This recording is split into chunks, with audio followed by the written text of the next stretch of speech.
Hello, I'm Ryan Archer. Welcome back to my YouTube channel. Now today, as you can tell, we're going to be doing something a little bit different. Now I know a lot of my channel content has a lot of comedy in it. A lot. And I love doing comedy sketches and stuff, but I didn't create this YouTube channel just to do comedy. You know, I've done some serious stuff. Maybe I think I've done some serious stuff. That trailer that I did a long time ago. But anyway, right now I'm going to start a new series on filmmaking. And now a lot of YouTubers I notice do a lot of techniques such as like camera techniques, editing techniques, even computer animation techniques. Some people give acting techniques, and yes, I probably will cover that later in this series. But for right now, what I'm going to start covering is something that's very important, and if you don't have this, you don't have a film, and that is story.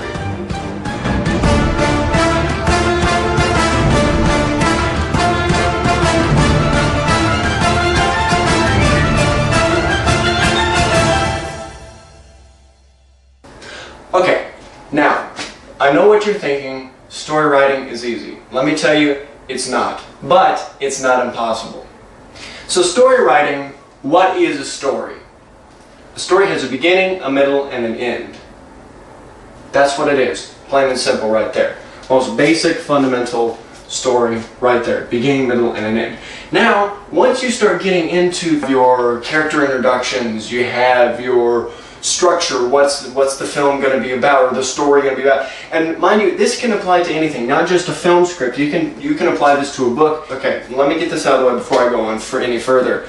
The only difference between a film script and a book is that a book has no visualizations, and a script minimalizes descriptions and such that a book would have, and a script just gives vague descriptions and then leaves the rest for the film and actors to do. A book has all the description in there, and it's left to your imagination. That's the only difference. So this can work for either books or scripts, as I love to write both and have written both.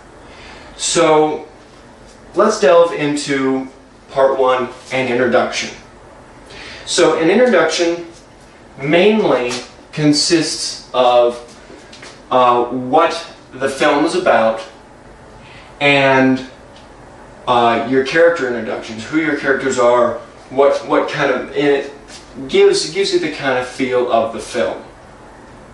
So how would you do that? Well, for example, I have a script right here, one that I've written, and scene one takes place here. It has two brothers calling each other on the phone. It's like a 30-second scene. Nothing spectacular.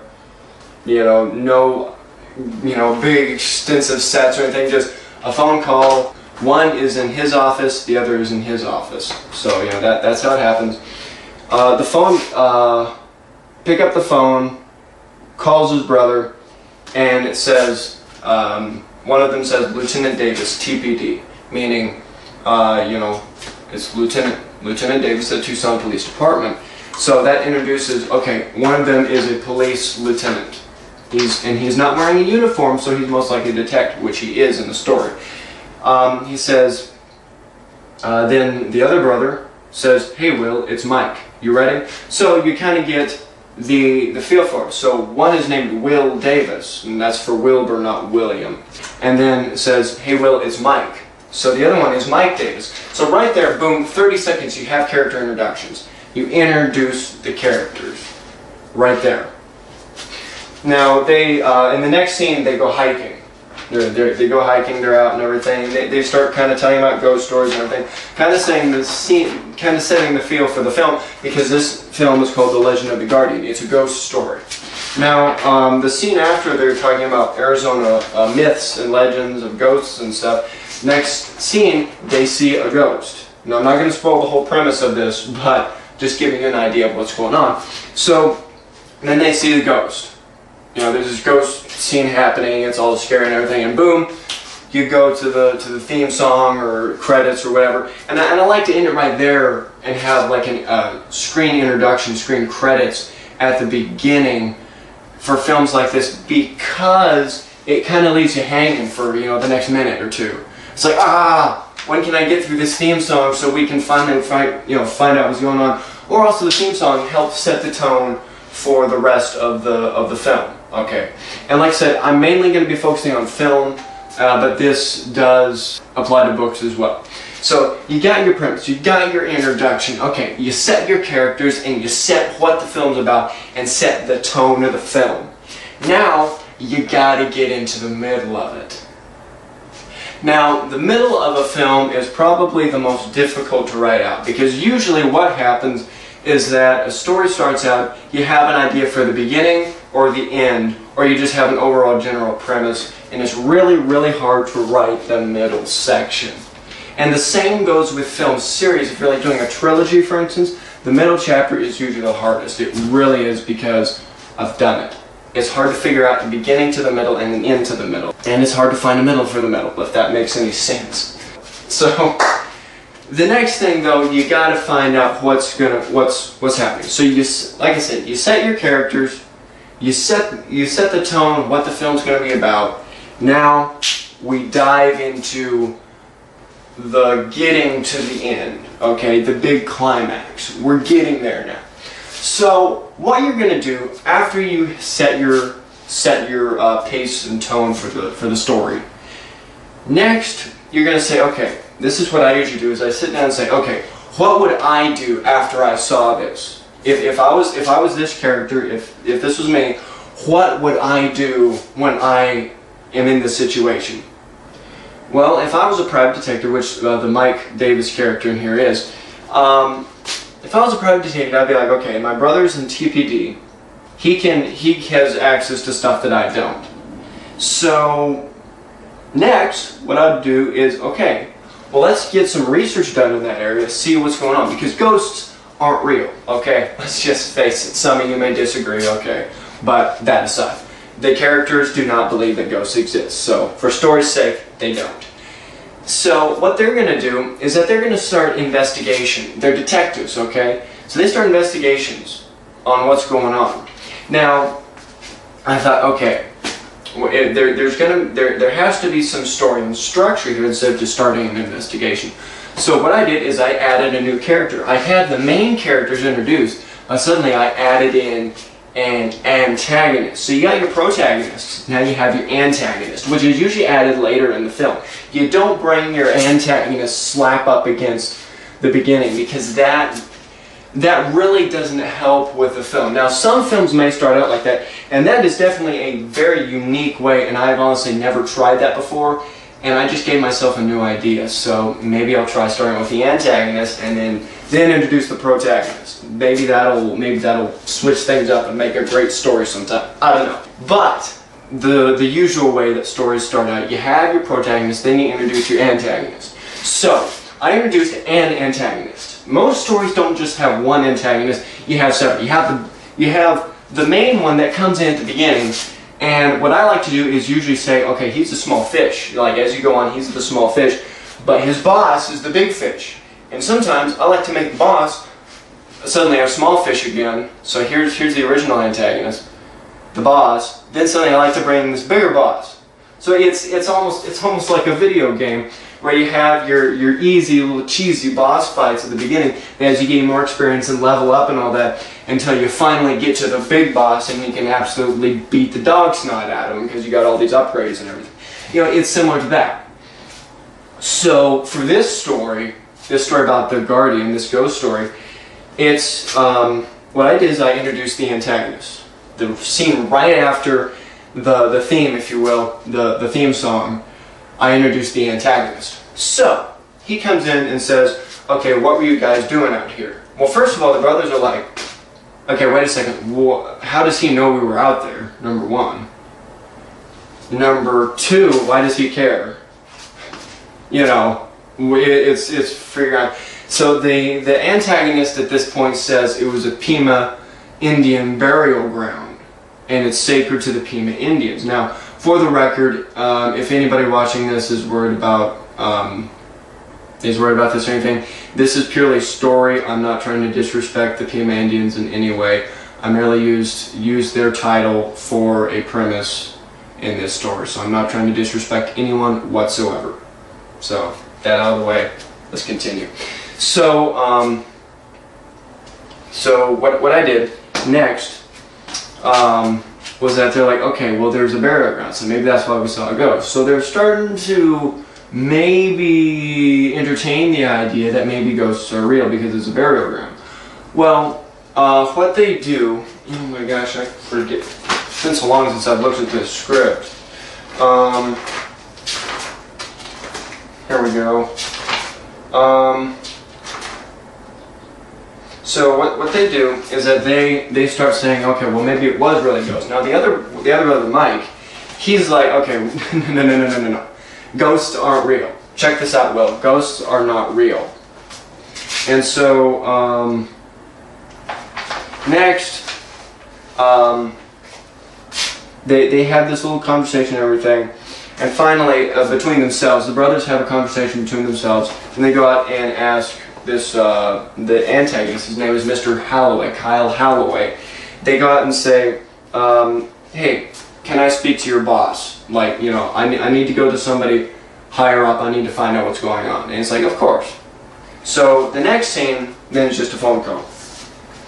Wilbur talks to Mike, saying that he had talked to Holloway's boss, Dalton Waters. Now, Dalton Waters said they were doing some archaeological research in the area to find some Pima Indian records. So now we've brought in the bigger fish now, and he's never seen in this film, in the story, but he is mentioned quite a few times. So what happens then is that we've, like I said, we've introduced our little antagonist. We've introduced another mystery on top of the main mystery, and that's the archaeological research. So it's like, okay, what are they researching now? And what's Dalton Waters' interest in what they're researching? So as they go on and everything, they let's see. All that's really said is Mike Davis says that, quote, that particular area is a hot spot for natural electromagnets. He says what that has to do with anything, I don't know. Now this is totally scientifically not true. I have no scientific advisors on this story. I'm completely making this up as I went along. And if it's not scientifically correct, who the heck cares? It's a cool story. It really is. Like I said, I'm not going to spoil the whole thing, but for storytelling's sake. And so they go along, anything else from your side, kind of a conversation. The rest of it's not really interesting. We got the basic stuff in there. So next, we've got this next mystery. So what is the research that they're doing now? So we've got this mystery to solve, this mini mystery inside the main mystery. And that's what a mystery story is. A big mystery filled with little tiny mysteries, and all these little tiny mysteries link up and fill in the big mystery. That's how mystery stories work. They really do. So next, Wilbur Davis does research because he's a police officer. He has access to records and stuff. So then he's like, okay, well, I'm gonna do research of my own. Turns out there's no archaeological research. So now the mystery is solved as to what the archaeological research was. There's none. Now there's another mystery piled on top of that, and that mystery is why did they say there's archaeological research when there's none going on, and why did they do such a sloppy job on their alibi if they didn't want anybody to find out about this? So see, now we're starting to get a pretty complicated infrastructure of this story. So we had, like I said, let's go all the way to the beginning now. We had our beginning. We introduced our protagonists, and then we introduced the main premise of the story. We introduced the feel, the setting for this story. Scary, or a ghost story, eerie ghost, and a mystery. Why did the ghost pop up? Why was it there? Okay, so we've established that. Next, we introduce another mystery. What's this deal with this Kyle Holloway dude? What's he doing here? Then we go in and have another mini mystery of who this Dalton Waters is and why he's doing research. Then we have another mystery of why did he say there was research when there's none going on at all, and everything like that. And eventually, long story short, quite literally, eventually there's an even bigger boss than Dalton Waters and everything. And they, like I said, they solve all these little mysteries until you get to the end, the climax, the big car chase, fist fight, shootout, foot chase, whatever you want to do. Okay? And it usually ends with some kind of big epic, you know, dun dun dun and everything. You know, the good guys win. And they all live happily ever after. Or not, you know.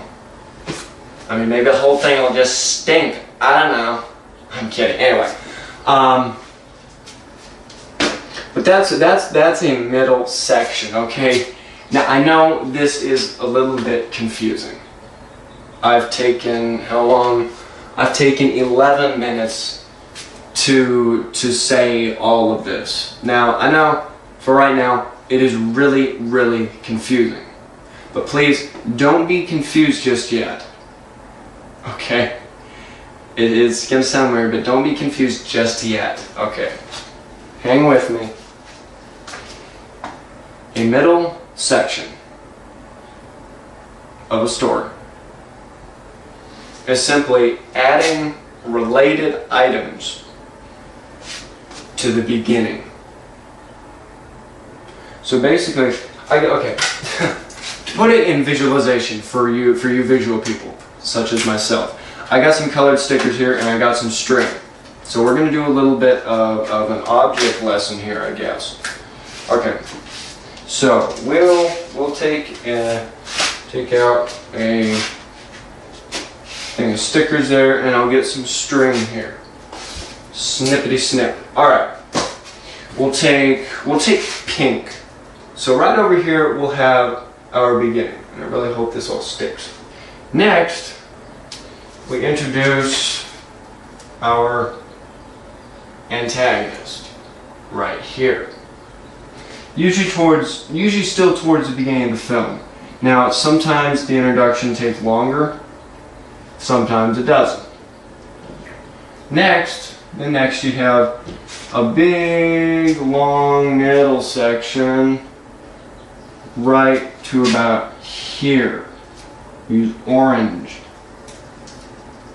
Right to about here. So you kind of got this big, long middle section. This is where all the car chases happen and all that. Now, right about here, you see there's a big loop right in here. Alright, so right here, right here is what's called the anticlimax.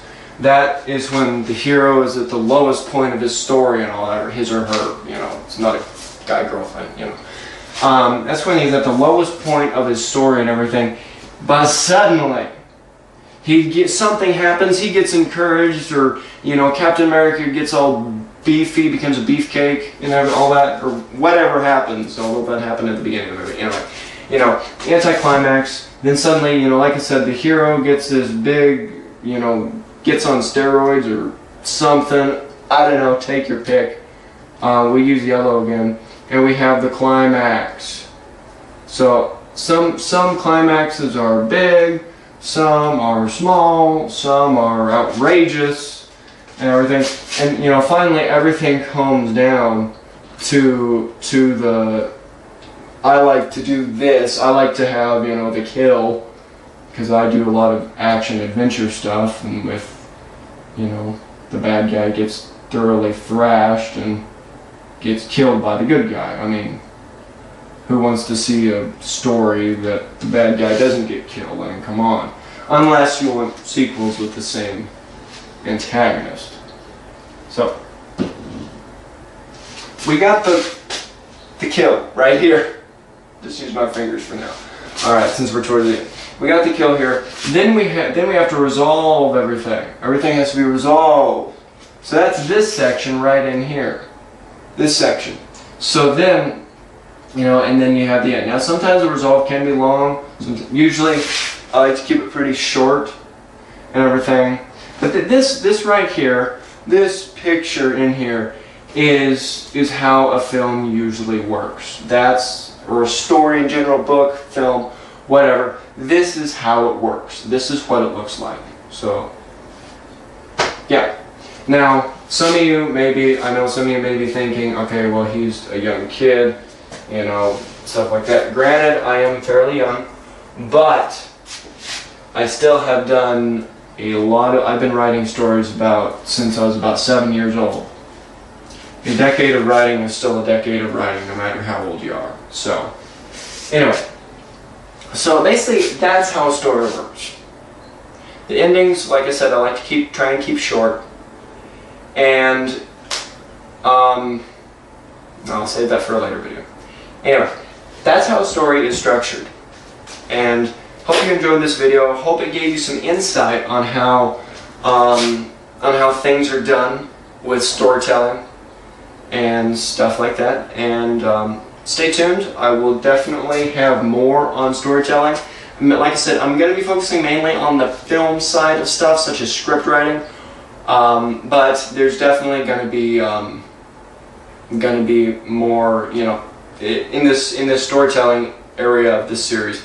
I'm definitely all this stuff will apply to books, radio shows, even everything else. So there are many different ways of storytelling, but when it all boils down to is it's all doing the same thing, and it's telling a story. Thank you so much for watching this video. Have a great day. I'll catch you on the next lab.